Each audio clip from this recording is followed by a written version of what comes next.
5 seconds. Start.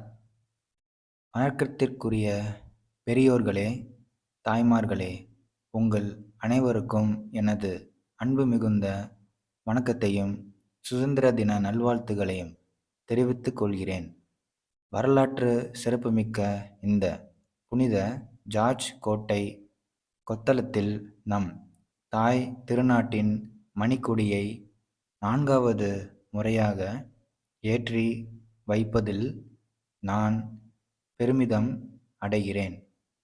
இந்த நாள் இந்திய நாட்டின் விடுதலைக்காக போராடிய தியாகிகளையும், குறிப்பாக தமிழகத்தை சேர்ந்த பல தியாக செம்மல்களையும் நினைவு கூறும் ஒரு நல்ல நாள். வங்க கடலோரம் வீசும் பூங்காற்றில் சுதந்திரமாக பட்டொளி வீசும் நம் தாயின் மணிக்கொடி இந்திய திருநாட்டின் சுதந்திரத்திற்காக தங்கள் இன்னுயிரை தியாகம் செய்த பல தியாக செம்மல்களின் வரலாற்று பதிவுகளை நம் கண் முன்னே கொண்டு வந்து சேர்க்கிறது. ஒவ்வொரு இந்தியனின் உணர்விலும் அகிம்சை கலந்திருப்பதை உணர்ந்த நம் தேசத்தை காந்தியடிகள் அடிமை விலங்கை தகர்த்தெறிந்து அகிம்சை வழியில் தேசத்தையே ஒருங்கிணைத்து அறப்போராட்டங்கள் நடத்தி நம் தாய் திரு நாட்டிற்கு சுதந்திரத்தை பெற்று தந்தார். நம் தமிழகத்தை சேர்ந்த பல தியாக சீலர்கள் இந்திய நாட்டின் அடிமை விலங்கை தகர்த்தெறிய தங்கள் வாழ்நாளை அர்ப்பணித்தனர். அவர்கள் தங்களுடைய நலனை பற்றி சிறிதும் சிந்திக்காது நாட்டின் விடுதலைக்காகவே தங்கள் வாழ்நாளை தியாகம் செய்தனர். அவர்களின் தியாகங்களை நினைவுகூரும் திருநாள் இந்நாள். எண்ணற்ற தலைவர்களும், கவிஞர்களும், கலைஞர்களும் இந்திய நாட்டின் விடுதலைக்காக எண்ணிலடங்கா தியாகங்களை செய்தும் சுதந்திர உணர்வை பரப்பியும் இன்றும் நமது நாட்டின் அடையாளங்களாக திகழ்ந்து கொண்டிருக்கிறார்கள். சமீபத்தில் நமது எல்லை பகுதியில் அண்டை நாடு ஆக்கிரமிப்பு செய்ய முற்பட்டபோது நாம் இந்தியர் என்ற உணர்வோடு நம் படைக்கு பின் வலுவாக துணை நின்றோம்.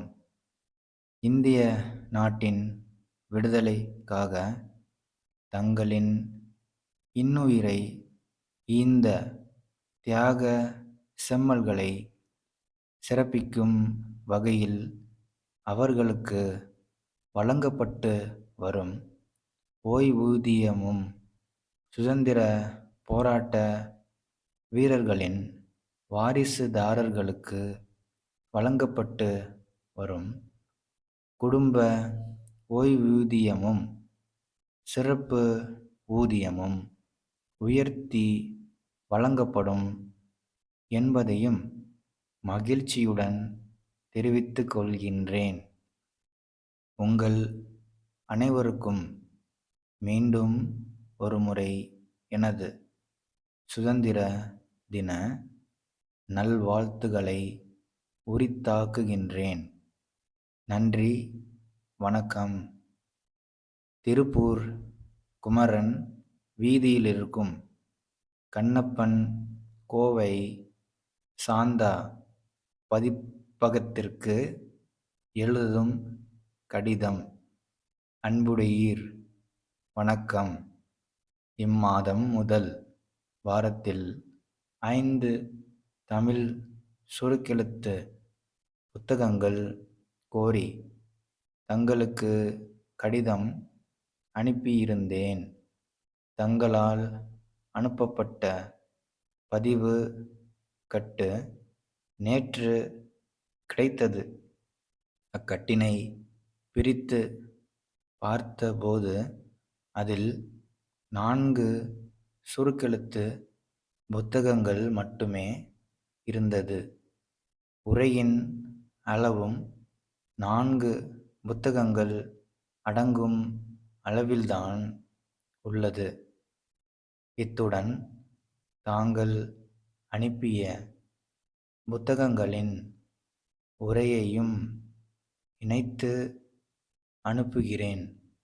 எனவே விடுபட்டு போன ஒரு புத்தகத்தை விரைவில் அனுப்பி வைக்குமாறு அன்புடன் கேட்டுக்கொள்கிறேன். மேலும் புத்தகத்தின் விலை 90 ரூபாய் என்பதை நான் பின்னர் அறிந்து கொண்டேன். தாங்கள் கோரியதற்கிணங்க ஒரு புத்தகத்திற்கு 100 ரூபாய் வீதம் 5 புத்தகங்களுக்கு 500 ரூபாய்க்கான காசோலையை அனுப்பியுள்ளேன். தங்கள் உண்மையுள்ள ஸ்டாப்.